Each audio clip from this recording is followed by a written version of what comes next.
하나님 감사합니다. 이 귀중한 시간에 우리를 예배의 자리로 인도하심을 감사합니다.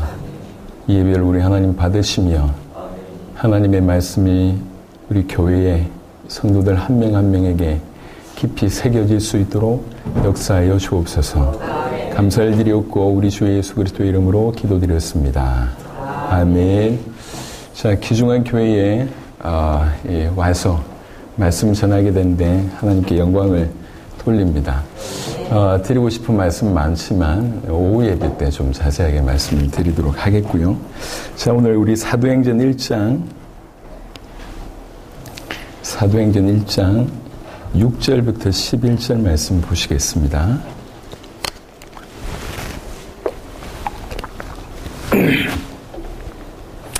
사도행전 1장 6절부터 11절입니다. 그들이 모였을 때에 예수께 여쭈어 이르되 주께서 이스라엘 나라를 회복하심이 이때니까 하니 이르시되 때와 시기는 아버지께서 자기의 권한에 두셨으니 너희가 알 바 아니요 오직 성령이 너희에게 임하시면 너희가 권능을 받고 예루살렘과 온 유대와 사마리아와 땅끝까지 이르러 내 증인이 되리라 하시니라. 이 말씀을 마치시고 그들이 보는 데서 올려져 가시니 구름이 그를 가리워 보이지 않게 하더라. 올라가실 때에 제자들이 자세히 하늘을 쳐다보고 있는데 흰옷 입은 두 사람이 그들 곁에 서서 이르되 갈릴리 사람들아 어찌하여 서서 하늘을 쳐다보느냐. 너희 가운데서 하늘로 올려지신 이 예수는 하늘로 가심을 본 그대로 오시리라 하였느니라. 아멘. 성령이 우리를 어디로 인도하시는가? 성령이 이끄시는 방향이라고 하는 제목으로 말씀을 좀 짧게 전달하도록 하겠습니다. 여러분이 배경을 잘 아시겠죠? 이제 예수님께서 마지막 성천하실 때 그런 배경입니다. 와서 제자들이 이제 여쭈어 봅니다. 이스라엘 나라를 회복하심이 이때니까 두 가지 각도로 물었죠. 이스라엘 나라의 회복과 그 다음에 시기에 관해서 이제 묻게 됩니다.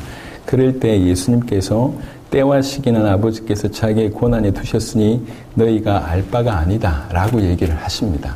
여러분, 이스라엘 백성들에게 있어서 최고의 관심이 뭐냐면 자기 나라의 회복입니다. 지금 이제 포로 속국 상태이지 않습니까? 거기에서 빠져나오는 것이 그들에게 있어서 가장 중요한 일이었어요. 전 세계 하나님의 은혜로 복음을 전하는 중에 10년 만에 100개국 정도의 현지의 제자들을 찾아서 그들과 함께 지금 세계복음화를 하고 있습니다. 수십 개 나라를 제가 가보고 많은 목회자들을 만나보고 이제 교회를 보게 되는데 좀 너무 아쉬운 모습들이 많아요. 우리가 복음을 어떻게 받았습니까? 그리스도의 피값으로 받았잖아요. 그분의 목숨값으로 우리가 살게 되었습니다. 그리고 더 이상 우리는 옛사람이 아니고 하나님께서 허락하신 새 생명을 가지고 있는 사람입니다. 한 명 한 명이 너무 존귀한 자입니다. 그런데 그들의 인생의 방향을 너무 놓치고 있는 거예요. 그러니까 겨우 구원받아 놓고 자기 앞길을 위해서, 자기 육신을 위해서, 자기 인생의 무엇을 위해서 예수님을 이용하는 이 정도 수준으로 전락해 있는 거죠. 제가 파키스탄에 갔을 때인데요. 파키스탄은 전 세계에서 이슬람 사람이 가장 많은 국가 중에 2위입니다. 2위. 그러니까 너무 많은 이슬람 사람들이 존재하는 곳인데요. 거기에서 기독교인으로 산다는 것은 이제 우리말로 얘기하면 주민등록증에 종교가 표기돼 있어요. 그러니까 종교가 표기돼 있기 때문에 기독교라 이렇게 쓰면 너무 많은 핍박이 있는 거예요. 그러니까 폭탄 테러 같은 거는 말을 할 수 없고요. 그래서 이제 기독교인들이 주로 어디 사냐면 자기네들끼리 모여 살아요. 너무 핍박이 많으니까. 그래서 자기네들끼리 모여 사는 부분들이 좀 안전하잖아요. 그러니까 오히려 그 마을에 폭탄을 던지고 하는 거예요.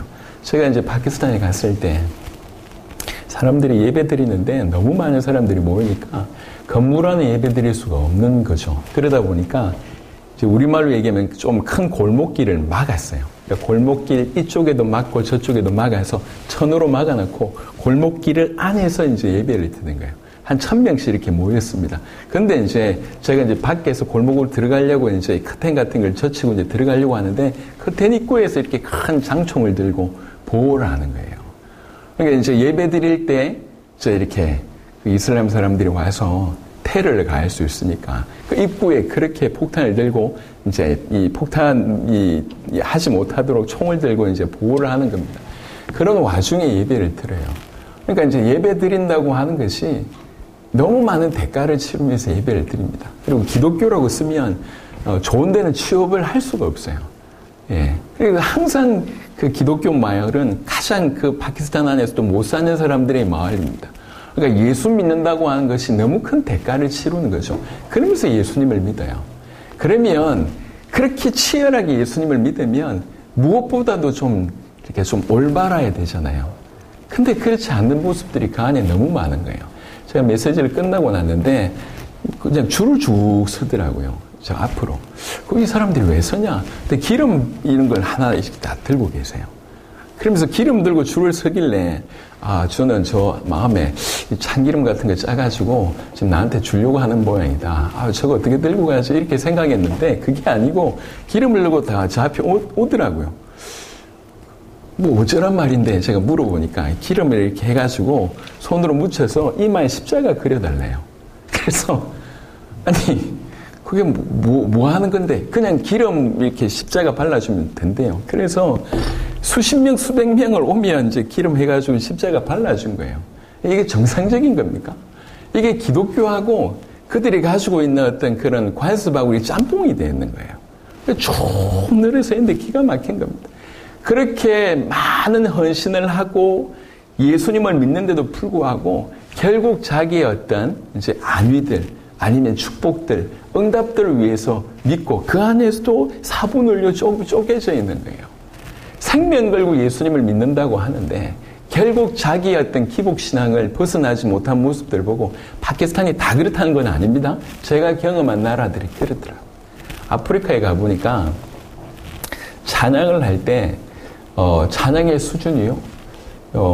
다음에 한번 영상에서 한번 보여드리도록 하겠습니다.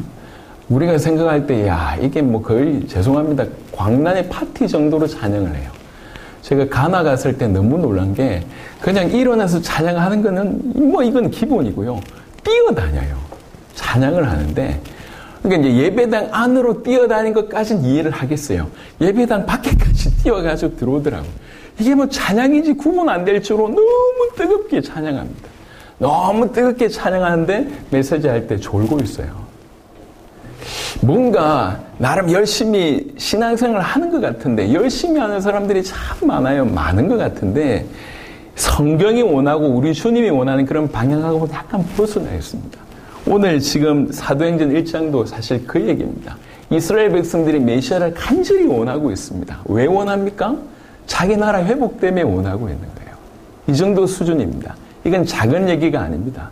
우리 주님이 우리에게 허락하신 생명은 그 생명의 그 피 한 방울은 모든 인류의 과거, 현재, 미래의 모든 죄를 영원히 완벽하게 단번에 완전히 끝낼 만큼 강력한 능력이 있는 그 피입니다.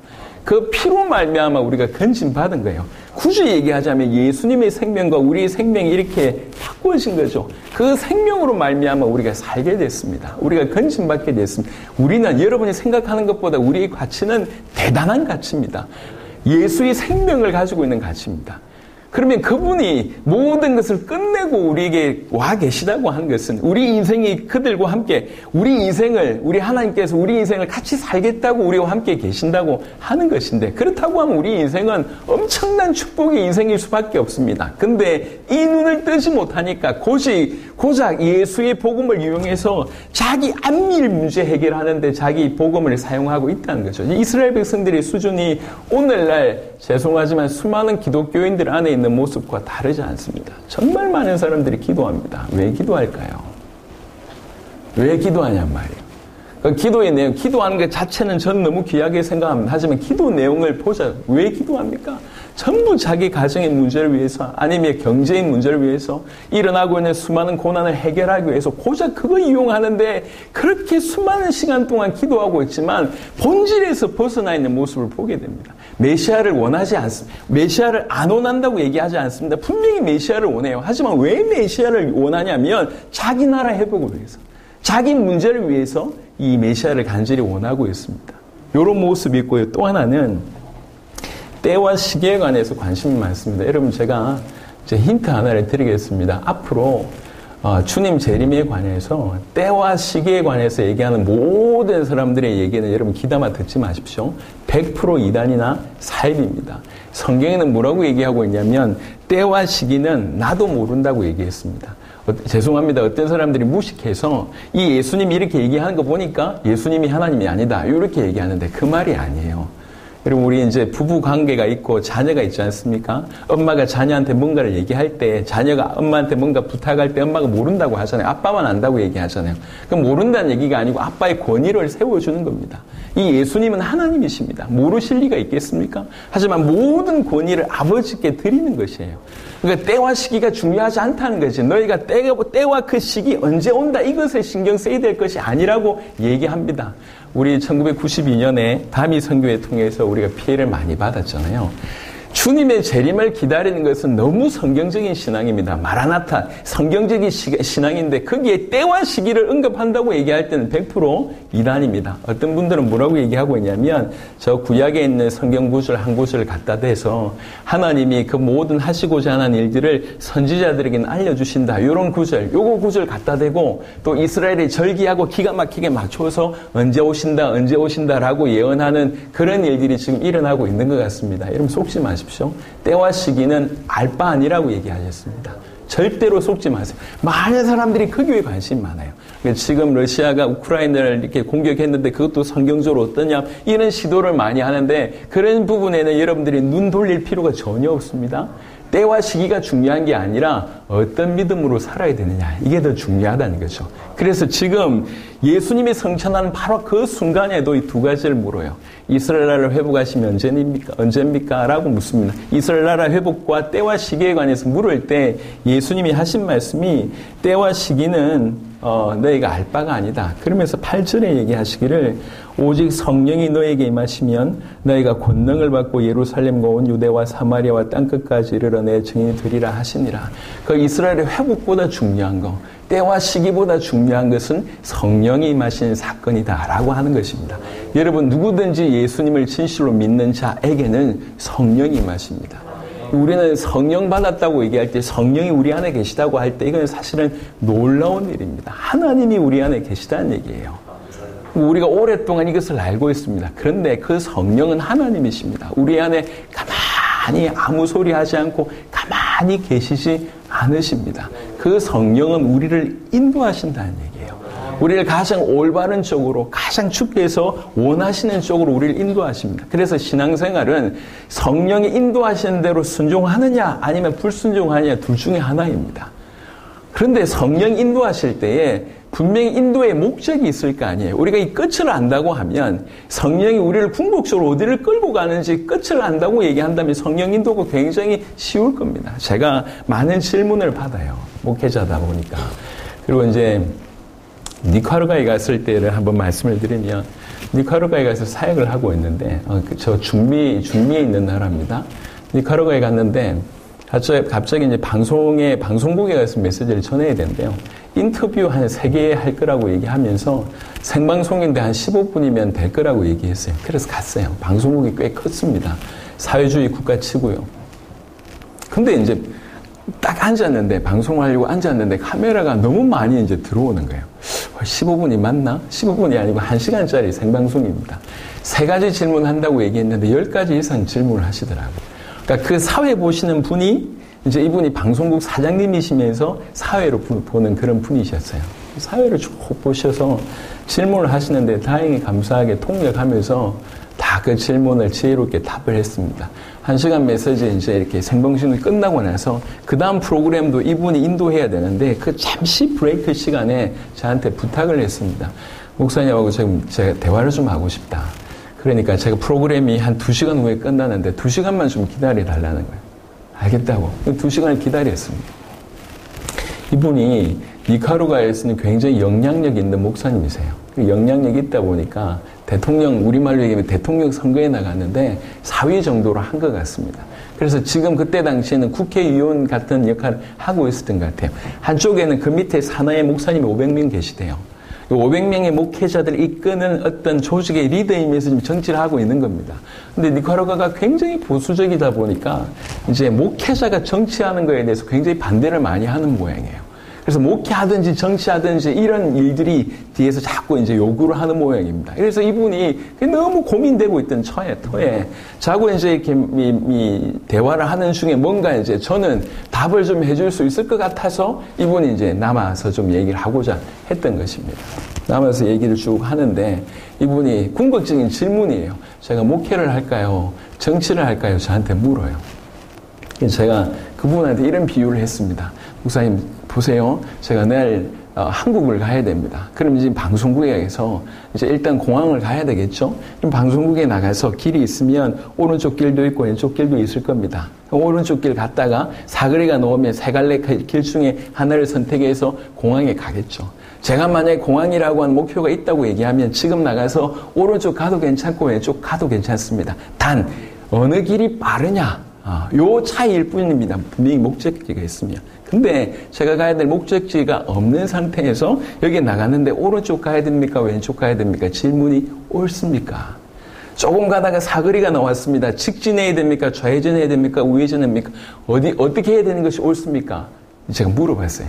이분이 대답을 못 하시더라고요. 목사님은 목회를 하시든지 정치를 하시든지 간에 어디로 가야 될지 궁극적인 목적지를 잃어버린 상태에서의 질문은 다 틀린 질문입니다. 목회도 틀렸고 정치도 틀렸습니다. 우리 주님은 우리에게 오셔서 당신의 핏값으로 우리를 건져내셨습니다. 우리에게 생명을 주셨고 주의 성령이 우리 안에 계신데 그 성령은 반드시 우리를 어디로 끌고 가는데 그 끌고 가는 가장 중요한 본문 중에 하나가 오늘 사도행전 1장 8절입니다. 그 성령은 우리로 말미암아 땅끝까지 끌고 가는데 뭐 하려고요? 내 정인이 되리라. 예수님의 정인 되기 위해서 우리를 땅끝까지 끌고 갑니다. 이것이 성령이 우리를 끌고 가는 목적입니다. 성령은 우리로 말미암아 전 세계를 살리기를 원하십니다. 그래야지 주님 다시 오시기 때문에. 근데 당신이 이 목적을 잃어버린 상태에서 암만 목회를 크게 하고 암만 정치를 크게 해도 아무짝에도 쓸모없습니다. 이 땅에 살았던 수많은 정치인들, 이 땅에 살았던 수많은 목회자들이 있지만 올바른 길을 잃어버린 사람들이 많습니다. 당신은 길을 찾아야 됩니다. 이 얘기를 제가 했습니다. 동일한 질문들을 제가 주위에서 많이 받아요. 목사님, 내가 이 사람하고 결혼해야 됩니까? 저 사람하고 결혼해야 됩니까? 이런 질문을 받아요. 제가 어떻게 알아요? 네가 해야지. 이 사업을 해야 됩니까? 저 사업을 해야 됩니까? 제가 어떻게 합니까? 네가 올바로 인도받아야지. 하지만 질문을 할 때 항상 사람들은 이겁니까? 저겁니까를 물어요. 근데 더 궁극적으로 우리가 알아야 될 것은 뭐냐면 어디로 갈 건데? 라고 하는 목적지입니다. 그 선명한 방향이 없는 상황이라고 얘기하면 이것도 틀렸고 저것도 틀렸습니다. 주의 성령이 우리 안에 계신다고 하는 것은 정말로 복된 소식입니다. 그리고 더 중요한 건 그 성령이 우리를 끌고 가고 계십니다. 그런데도 불구하고 분명한 목적지를 가지고 우리를 끌고 가시는데 우리가 이걸 모르는 거예요. 그래서 이것이 맞습니까? 저것이 맞습니까? 라고 하는 항상 방황만 하고 있습니다.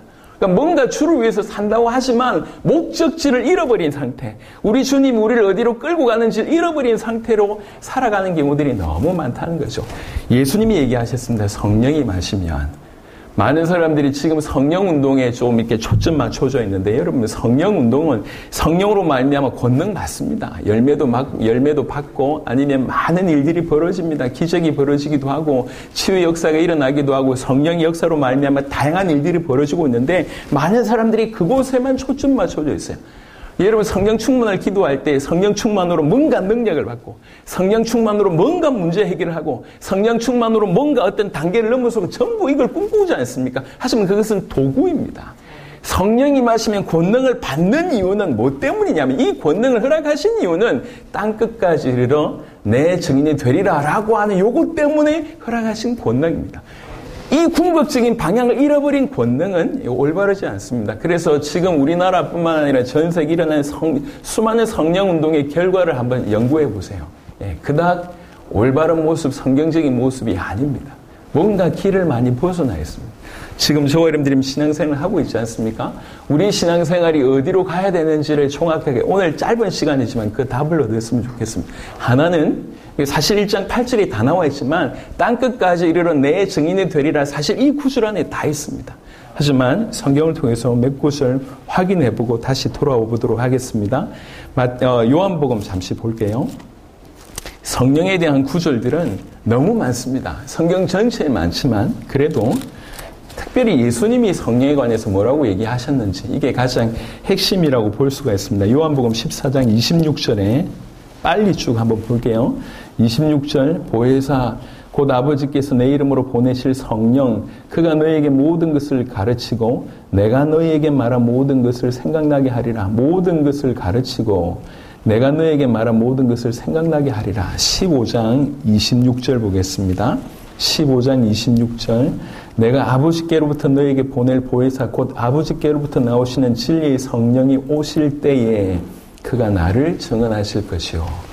그가 나를 증언하실 것이요. 16장 13절에 그러나 진리의 성령이 오시면 그가 너희를 모든 진리 가운데로 인도하시리니 그가 스스로 말하지 않고 오직 들은 것을 말하며 장래 일을 너희에게 알리시리라.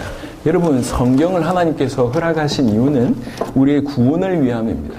우리가 절대로 빠져나올 수 없는 심각한 상태 가운데 있고 거기에 구원의 연망이 우리에게는 단 1%도 존재하지 않기 때문에 하나님이 구원의 길로 메시아를 통해서 우리를 구원하겠다라고 써져 있는 것이 바로 이 성경입니다. 성경은 우리에게 구원을 위한 책이며 구원받은 자가 어떻게 살아야 될지에 대한 중요한 안내서입니다.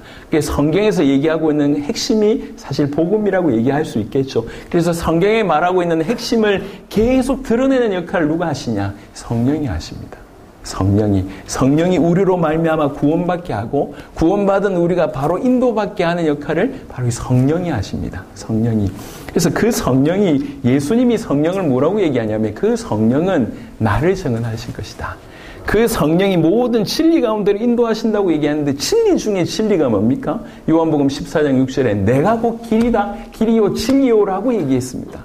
그가 나를 증언하실 것이오라고 하는 말과 다르지 않습니다. 그가 모든 진리 가운데로 인도한다. 모든 진리 가운데 인도한다. 내가 너에게 말한 모든 것을 생각나게 한다. 예수님께서 성령을 이렇게 표현하셨습니다. 그래서 성령은 사도행전 1장 8절을 얘기하자면 첫 번째로 얘기하자면 성령은 그리스도에게로 복음에게로 주님께로 우리를 인도하시는 것이 성령의 역할이고 두 번째 그 성령은 땅끝까지 바로 그 정인, 그 예수의 정인, 예수의 십자가의 그 정인 되게 하시는 것이 땅끝까지 이르러 즉 세계복음화 할 때까지 주님의 정인 되게 하시는 것이 성령의 인도의 방향이라고 할 수가 있습니다.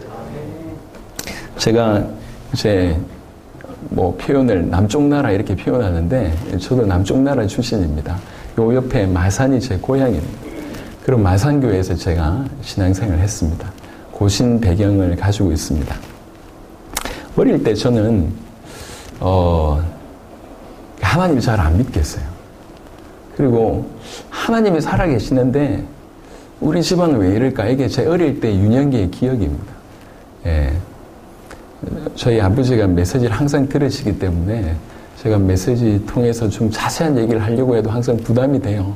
왜 그러냐면 제 아버님을 통해서 저희가 좀 어려움을 많이 겪었거든요. 저는 어머니가 3명입니다. 아버지가 7번의 사업 실패를 하시고 자살을 3번 시도하시고 10년 이상 폐인생을 하셨습니다. 한참 예민할 때. 그래서 저는 6살 때부터 어머니가 없었어요.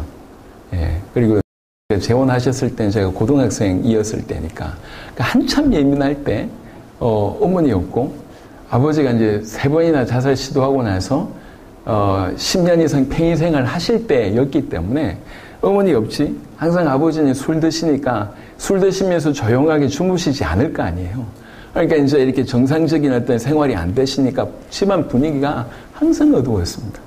그리고 이게 생활을 못 하시다 보니까 우리는 점점 가난한 곳으로 이제 이사를 가고, 이사를 가는데 제가 또 내성적이에요.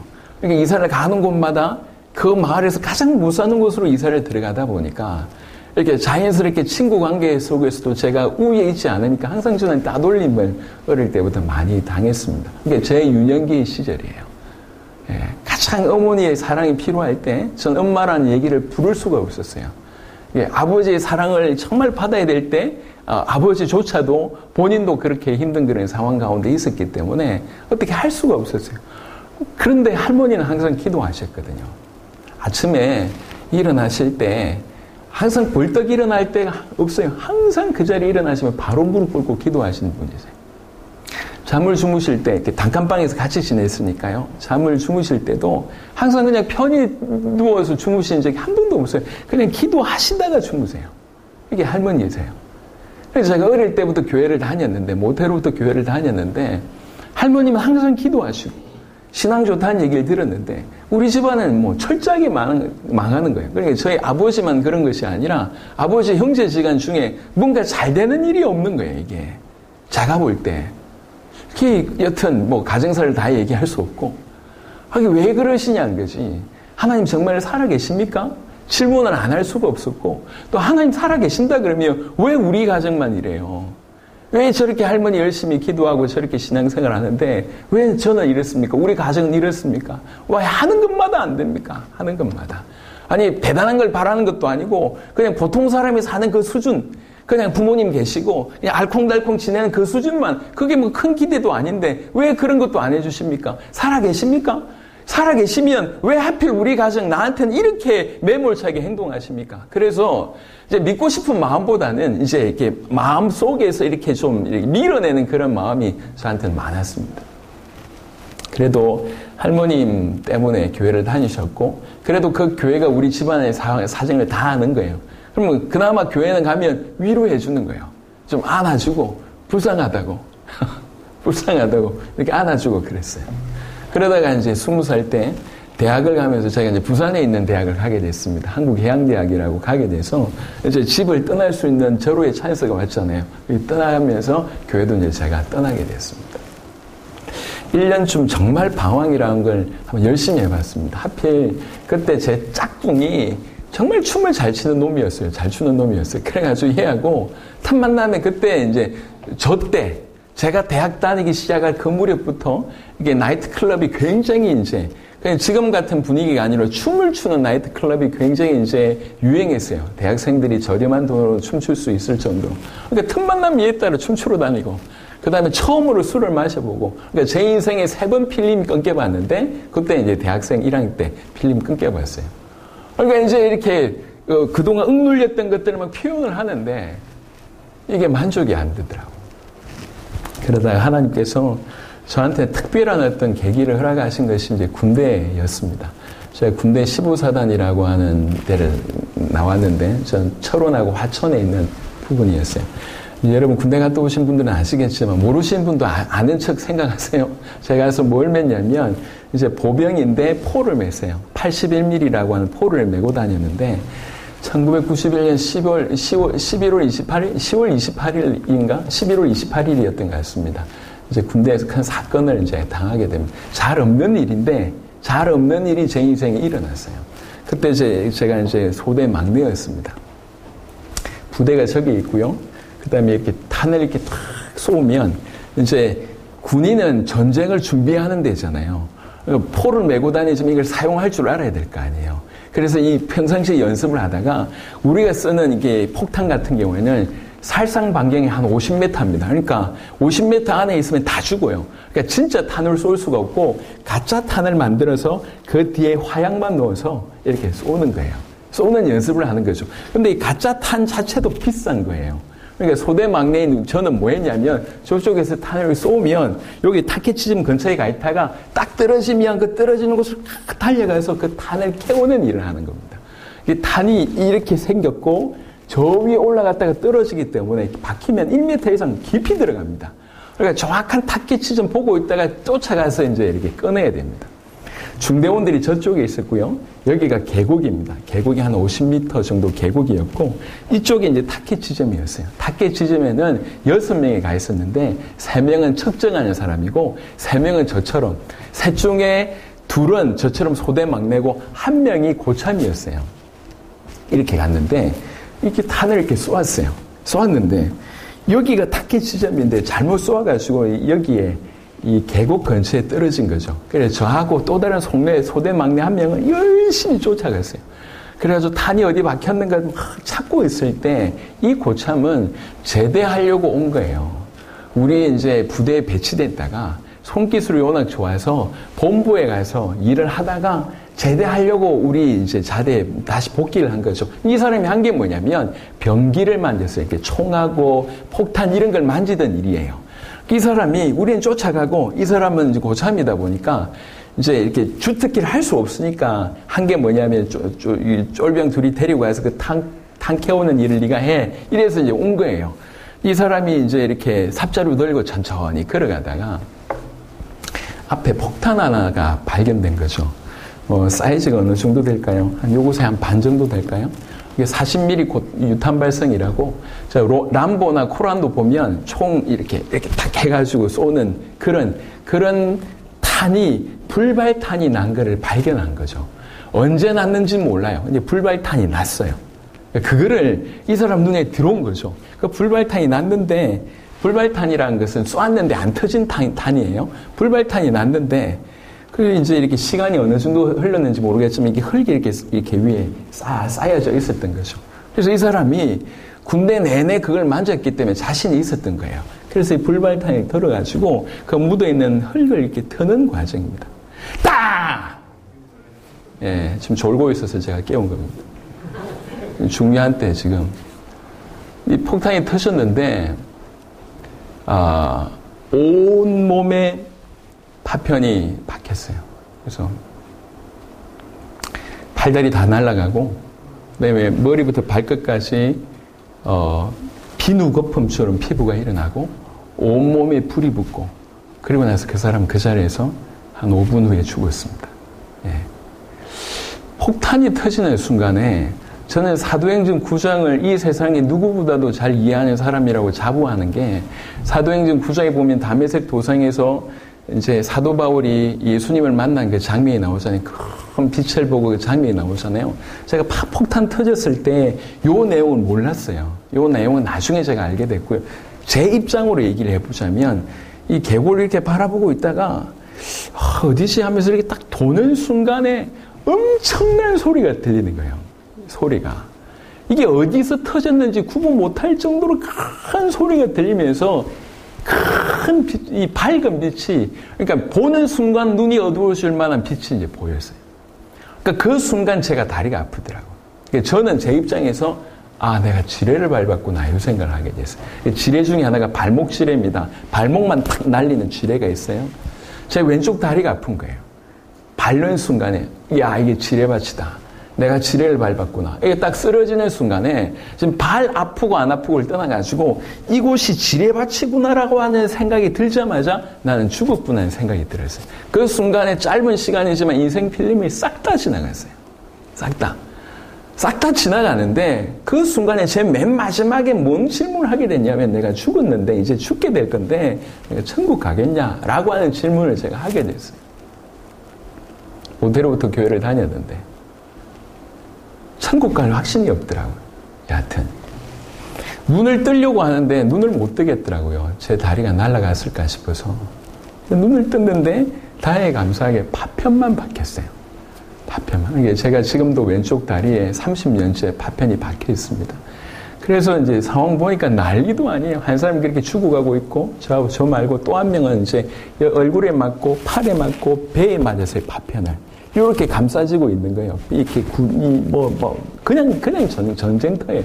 저는 사실 왼쪽 다리만 맞은 줄 알았습니다. 그래서 응급 헬기가 와서 저를 이제 한 사람은 죽었으니까 어쩔 수 없고, 저하고 2명 급하게 이제 응급 헬기로 큰 병원에, 이제 국군 병원에 들어가서 입원을 하게 됐습니다. 그게 끝인 줄 알았어요.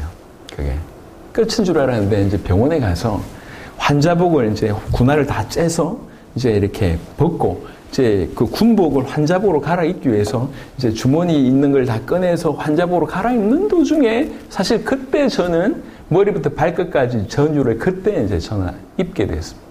왜 그런가 하니, 주머니를 꺼내는데 제 군복에 보면 야상에 이 왼쪽 주머니가 있습니다. 왼쪽 주머니에 제가 뭘 하나 넣어놨는데요. 그걸 이제 딱 끄집어내는 순간에 알게 됐어요. 그게 성경 암송 카드였습니다. 휴가를 5일 전에 갔다 왔는데, 휴가 가서 제일 처음에 인생 처음으로 제가 어딜 가냐, 기독교 백화점을 갔어요. 왜 그러냐면 신앙이 좋은 게 아니라 군대를 가는데 10분간 휴식 때 전부 담배를 펴요. 제가 방황했지만 담배는 안 폈거든요. 근데 다 담배 피는데 저는 할 게 없는 거예요. 고개 숙여가지고 뭐 이렇게 땅바닥에 늘 그리고 앉았고. 아예 안 되겠구나. 휴가 갔을 때 요 10분간 휴식 때 뭔가 좀 알차게 할 수 있는 길이 없을까? 그러니까 군대를 가니까 그나마 좀 갈급해지지 않습니까? 그래서 제가 휴가 나가서 인생 처음으로 기독교 백화점에 가서 성경 암송 카드를 샀습니다. 요만한 성경 암송 카드. 그래서 그걸 가지고 10분간 휴식 때마다 암송을 했어요. 5일 전에 그런 일이 있었다고요. 그러고 나서 그거를 성경 암송 카드를 여기에 넣어놨는데 그 성경 암송 카드가 이렇게 비닐로 싸져 있잖아요.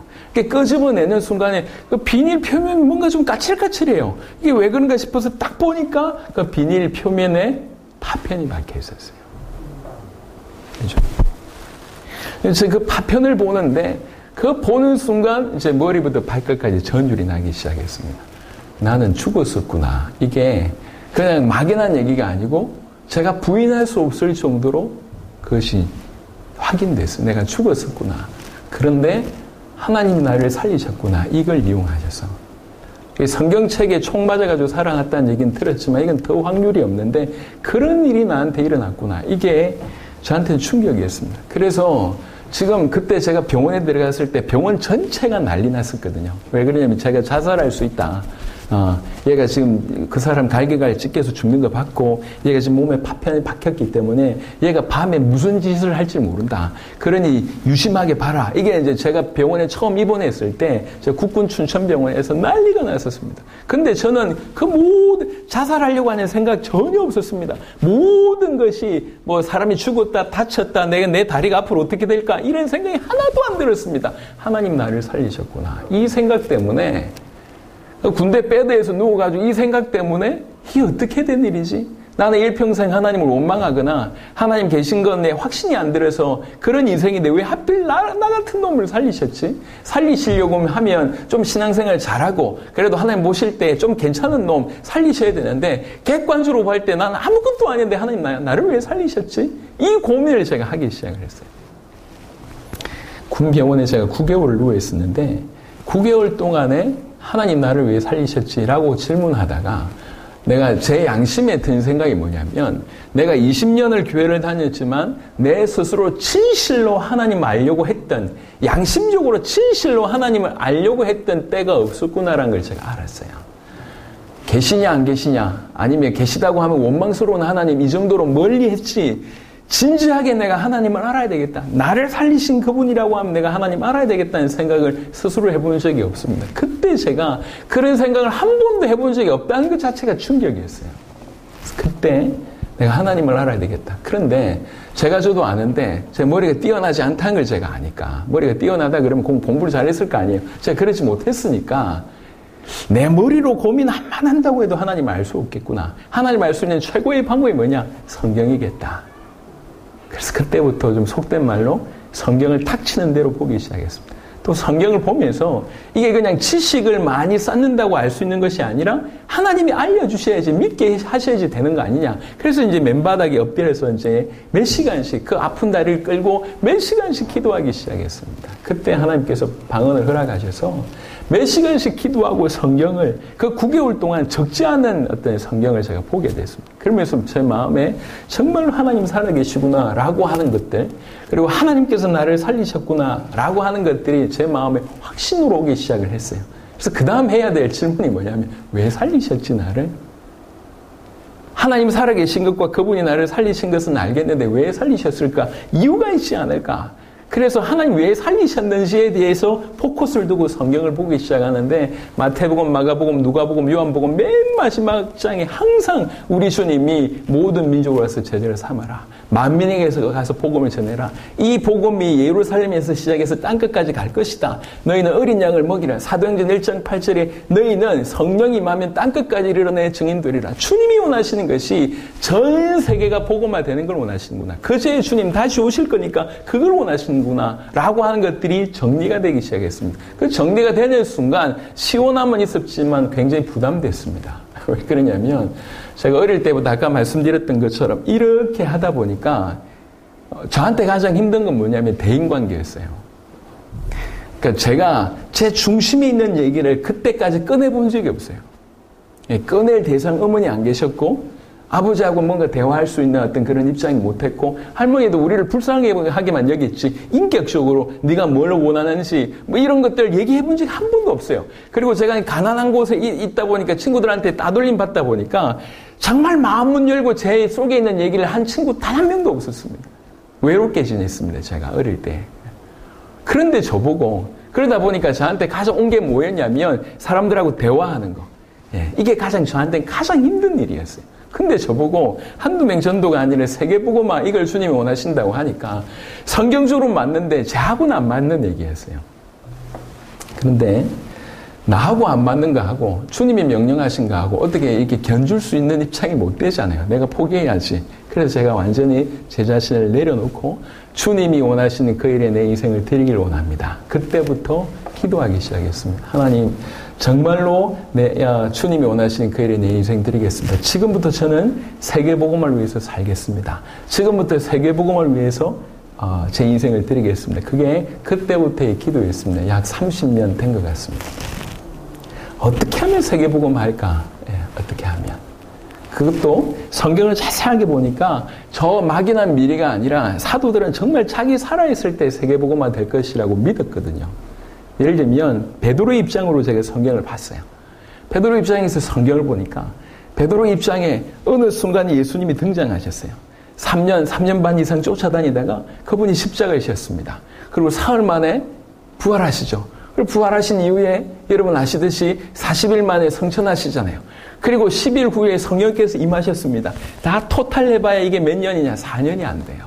그 4년이라는 시간 안에 엄청난 일이 벌어지면서 그 안에 예수님이 뭐라고 얘기하셨냐면 인자가 왕권을 가지고 올 때 너희들 중에 살아있는 자들 있을 것이다. 너희가 이스라엘 동네를 다닐 것인데 이스라엘 모든 동네를 다니지 못하여서 끝이 온다.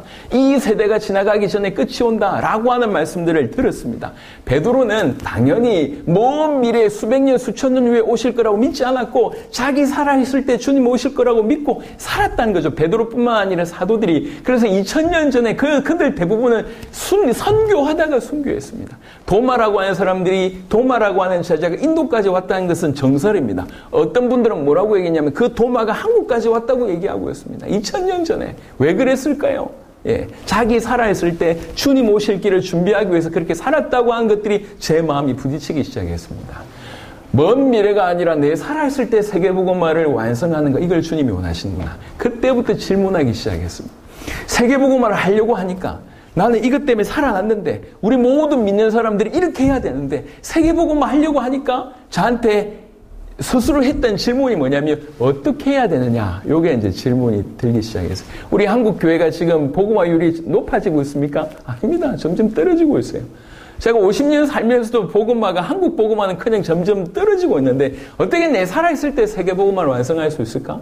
하지만 이걸 주님께서 원하신다 하니까 믿음으로 계속 걸어갔습니다. 그런데 어떻게라고 하는 질문을 던지면서 제가 스스로 했던 질문 중에 또 하나는 뭐냐면 내가 뭘 전해야 되지? 이것이 질문이었습니다. 세계 복음화라고 얘기할 때 복음을 전해야 될 거 아니에요. 그래서 제가 복음이 뭐지? 라고 하는 걸 질문을 저한테 해봤습니다. 왜 그러냐면 저는 이제 복음화를, 세계 복음을 해야 되니까.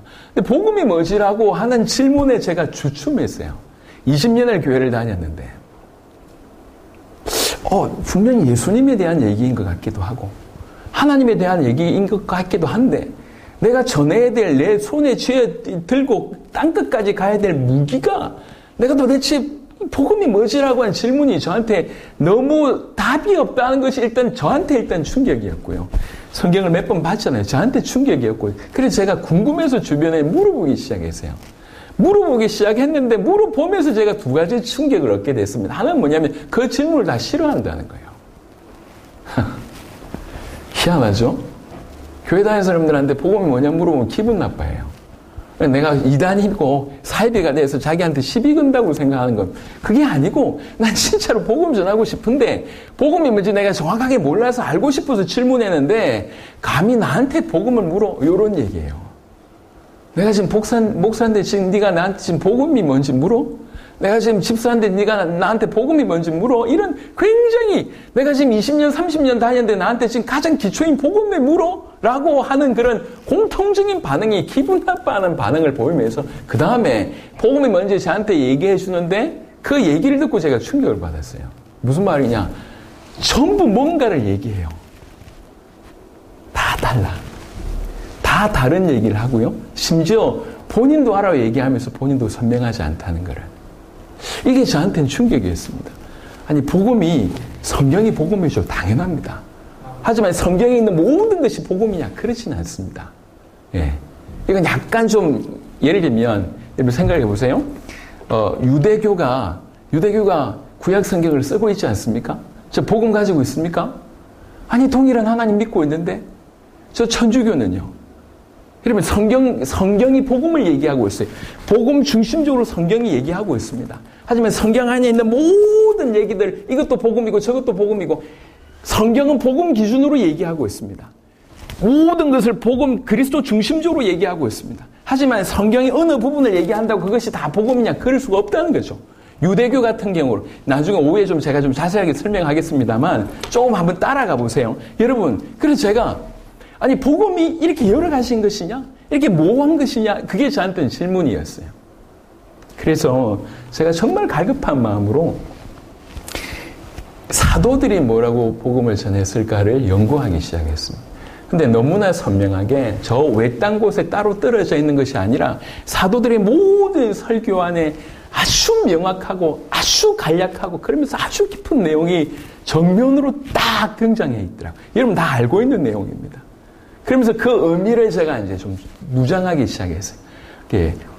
10분밖에 없는 사람들한테는 10분 안에 말씀 전할 수 있고 1분밖에 없는 사람들한테는 1분 만에 얘기할 수 있고 일주일이 주어지면 일주일한테 얘기할 수 있는 그 복음이 정리되기 시작을 했어요. 그리고 나서 이 복음을 가지고 어떻게 우리 살아있을 때 세계복음을 완성할 수 있을까 기도하는 중에 마태복음 28장에 모든 민족으로 와서 제자를 삼아 이 구절이 있잖아요. 이게 예수님께서 가르쳐 주신 전도인데요. 사도행전 16장, 17장, 18장에 보면 사도 바울과 루디아의 장면, 사도 바울이 만나고 사도 바울이 브리스가 부부 만나는 장면이 나옵니다. 이 바울은 누구냐면 복음을 전하는 자입니다. 복음을 가진 자입니다. 이 사람들은 누구냐? 하나님이 준비하신 제자들이에요. 그러니까 이 둘 만남이었죠. 이 둘 만남에 이 사람이 가지고 있는 복음이 이 사람에게 전달되니 이 사람이 그 지역을 살려내는 겁니다. 이 사람들 중심으로 빌립보 교회, 데살로니가 교회, 고린도 교회가 섰고 이 교회 중심으로 그 지역이 변화되어졌고 나중에 로마 복음화하는데 귀중한 역할을 하게 됐다는 거죠. 이 부분에 제가 답이 오기 시작했습니다. 전 세계는 루디아 같은 사람, 야손 같은 사람, 브리스가 같은 사람을 주께서 준비해 두셨구나. 모든 민족 안에 이 사람들이 있구나. 근데 이 사람들은 딱 복음에만, 정확한 복음에만 반응 보이는구나. 바울 이전에도 수많은 사람들이 이 사람이 만났을 것입니다. 하지만 드러나지 않았습니다. 정확한 복음을 가지고 있던 바울과의 만남이 이 사람의 인생을 바꿨습니다. 복음에만 그 제자들이 드러나는 거구나. 이것들이 이제 정리되기 시작을 했고 국내에서 도전하기 시작을 했습니다. 저는 2004년에 개척을 했어요. 개척하기 이전에도 대학생 때 할 수 있는 세계복음화는 없을까 도전했습니다. 그 얘기는 다 할 수 없고 개척교회 때 할 수 있는 세계복음화 없을까 도전했습니다. 계속 도전했습니다. 그러다가 2012년 1월에 하나님께서 국내의 여러 가지 것들을 준비케 하시고 충분히 제 마음에 이 내용이라면 세계를 살릴 수 있겠구나. 그리고 예수님이 말씀하신 이 전도라고 하면 전 세계를 능히 살릴 수 있겠구나라는 확신을 가지고 2012년 1월에 미국 마이애미를 갔습니다. 아는 사람 한 명도 없고 저는 그때나 지금이나 영어 할 줄 모릅니다. 틀림없이 그곳에 하나님이 숨겨두신 제자 있을 것이다. 그러니까 그 걸음을 통해서 하나님이 마이애미 제자 한 명을 찾게 하셨고 우리의 제자가 아니라 주님의 제자를 찾게 하셨고 그 마이애미 제자 한 명을 통해서 하나님이 중남미의 폭발적인 역사들을 일으키셨고 그리고 만 8년이 안 되는 동안에 전 세계 100개국의 현지의 제자들이 일어나게 하셨고 그 제자들과 함께 지금 세계복음을 하고 있습니다. 오후에 조금 자세하게 말씀을 드리겠습니다. 그런데 하나님께서 교회 하나를 통해서 저희 교회가 그렇게 크지 않아요. 교회 하나를 통해서 8년이 안 되는 시간 동안에 전 세계 100개국 넘는 제자들이 일어나는 걸 보면서 제가 너무 마음에 확신이 들었습니다. 하나님이 기뻐하신다. 제가 능력이 되거나 우리 교회가 크거나 돈이 많거나 뭐 인물이 많거나 뭔가 많이 훌륭하다고 하면 그럴 수 있는데, 예를 들면 우리나라에서 가장 큰 교회가 전 세계 100개국의 제자를 찾았어요. 뭐 어떻게 보면 뭐 별 뉴스가 안 되겠죠. 하지만 우리는 교회도 작고 크지 않습니다. 그리고 뭐 이렇게 경제도 많지 않고, 지금도 제가 서울 올라간 지 20년이 되는데도 이 사투리를 벗어날 수가 없어요. 남쪽 나라 사투리. 안 바뀌어요. 수준이 높지 않습니다. 그런데도 불구하고 이 한 명의 걸음을 통해서 하나님께서 이렇게 문을 여시는 걸 볼 때 이게 하나님이 정말 기뻐하시는구나 경험했어요. 저는 사실 이제 그 외부에 이렇게 교회 가서 집회를 잘 하는 스타일이 못 됩니다. 잘 하지 않았고요. 이제 해외 사역만 주로 이제 계속 해왔고, 국내에서는 뭐 이렇게 오후에 좀 말씀드리겠지만 다른 쪽으로 사역을 해오다가 하나님께서 이제 이 교회를 인도하셨다, 이런 제 마음에 확신이 들어서 누가 자기 교회 본교회 예배 시간을 두고 여기 와가지고 얘기를 하겠습니까? 근데 이제 우리 옥 목사님은 제가 이제 개척했을 때 저희 교회에 다녔던 우리 청년이었어요. 그리고 그때부터 제가 유심하게 이제 봐왔죠. 그리고 이제 한결같이 주님 앞에 귀중하게 이제 서 있다는 걸 보고 이제 대화가 되는 중에 이건 뭐 그냥 편안하게 같이 가실 수 있는 그런 분이라고 여겨져서 제가 우리 교회 양해를 구하고 좀 이 자리에 와서 저 영상을 찍는 거는 지금 저희 교회가 지금 실시간으로 다 참여하고 있습니다. 똑같이 예배를 이 메시지를 듣고 있어요. 성도들이. 그러니까 그런 어떤 시간으로 지금 이 자리에 있는 것입니다. 그래서 제 개인적인 고백도 훌륭하다라고 얘기할 수가 전혀 없어요. 근데 하나님께서 우리 오늘 지금 이 오전의 시간의 제목이 뭐냐면 성령이 우리를 어디로 인도하시냐, 지금 그 얘기를 하기 위해서 제가 간증을 한 겁니다. 제 간증이 주가 아니고 성령은 우리를 어디로 인도하시냐, 성령은 우리를 복음 자체로 인도하신다는 거죠. 그리스도의 증인될 수밖에 없도록 나를 증언하신다고 예수님이 얘기하셨습니다. 성령은 끊임없이 우리를 그리스도에게로 인도하십니다. 그분의 십자가, 그분의 부활과 그분의 존재 자체로 자체에게로 계속 우리를 인도하십니다. 또 한편 그 주의 성령은 우리로 이것에 정인되게 하되 땅끝까지 이르러 정인되게 하십니다. 이 성령은 우리로 하여금 전 세계 복음하는 대로 우리를 인도하신다는 거죠. 제가 지금 그 두 가지 예를 제 인생을 들어서 말씀하고 있습니다. 그래서 누구든지 이 성령의 인도에 순종하기만 한다고 하면 누구든지 하나님 그 사람을 사용하셔서 이 마지막 때의 세계복음화의 주역이 되게 하실 것이라고 생각합니다. 우리 주님은 지금도 구원받은 우리 모두에게 말씀하고 있습니다.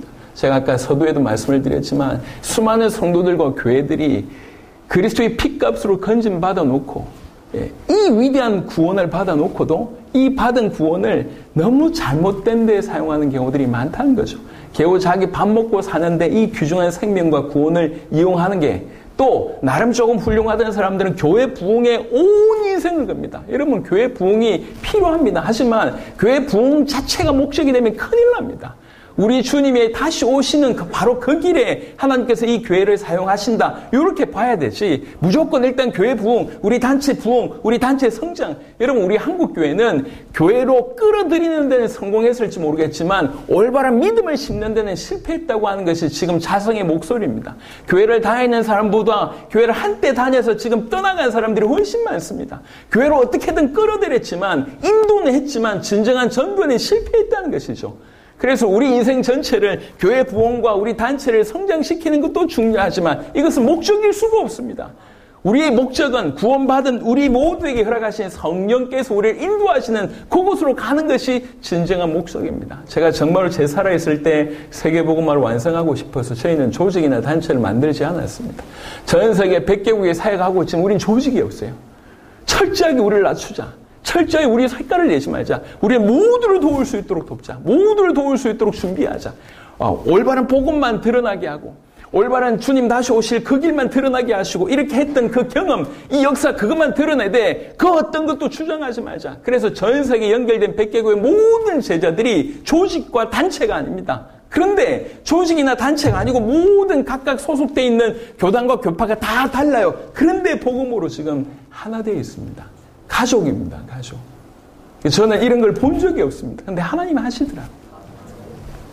제가 오늘 이 교회 오면서 자칫 잘못하면 우리가 이런 일을 했어요라고 하는 자랑으로 여겨질 수 있을 것 같아서 좀 자랑하러 여기까지 온 게 아니고요. 자랑하려면 굳이 여러분한테 와서 이렇게 얘기할 필요가 없잖아요. 하려고 온 게 아니라 누구든지 하나님께서 성령의 인도를 받으면 성령께서 인도하신 그 부분에 순종한다 하면 하나님께서 그 사람을 통해서 일을 하실 수 있다라고 한 정인으로 이 자리에 온 겁니다. 예, 주의 성령이 여러분 속에 계시잖아요. 그 성령은 꽃없는 보리자루가 아닐 것입니다. 그 성령은 여러분 인생을 너무 귀하게 여기십니다. 여러분이 성전이잖아요. 겨우 이 놀라운 복음을 받아놓고 여러분 인생길 해결하는데 그 복음을 이용하지 마시고 이제는 우리는 죽었다. 내 옛사람은 죽었다. 주님이 어디로 인도하시는지에 대해서 과감한 방향 전환을 하신다 하면 하나님 여러분을 통해서 전 세계에 복음이 뭔지를 설명하게 하실 것이고 전 세계에 복음화를 하는데 여러분을 사용하게 되실 줄로 믿습니다. 만 10년이 안 되는 시간 동안 하나님께서 행하신 역사를 보면서 누구든지 저는 할 수 있다고 생각했습니다. 그래서 이 부분들을 얘기하기 시작했어요. 제가 이제 거의 2019년까지는 해외만 이제 이렇게 사역을 하다가 코로나가 이제 터지기 시작을 하면서 하나님 민족 복음화의 그런 어떤 중요한 마음을 주셨습니다. 그러니까 어떻게 하면 민족 복음화를 섬길 수 있을까요? 그러는 중에 하나님께서 여러 문들을 여셨는데 그 중에 하나가 한국 선교사님들이십니다. 한인 선교사님들이 전 세계 3만 명 이상 나가 계십니다. 그 한인 선교사님들 사이에 지금 뭔가 큰 회개가 일어나기 시작했어요. 코로나가 터지자마자 보니까 비본질적인 것에 주도했던 사람들은 코로나가 터지니까 사람을 만날 수 없으니까 모든 것이 닫혀지게 되는 일이 벌어진 겁니다. 복음 때문에 생명 걸고 선교지까지 왔는데 본질적인 것을 우리가 놓쳤구나. 이러면서 선교사님들 사이에서 회개운동이 일어나기 시작을 했습니다. 그러니까 그분들을 도울 수 있는 길을 여셔서 지난 한 해 오랫동안 한 10차례 정도 복음 사경회를 진행하게 되었고 이 선교사님들이 답을 얻어서 선교 현지뿐만 아니라 또 역으로 한국 사회에 어떤 부분들을 전하는 그런 일들이 지금 벌어지고 있습니다.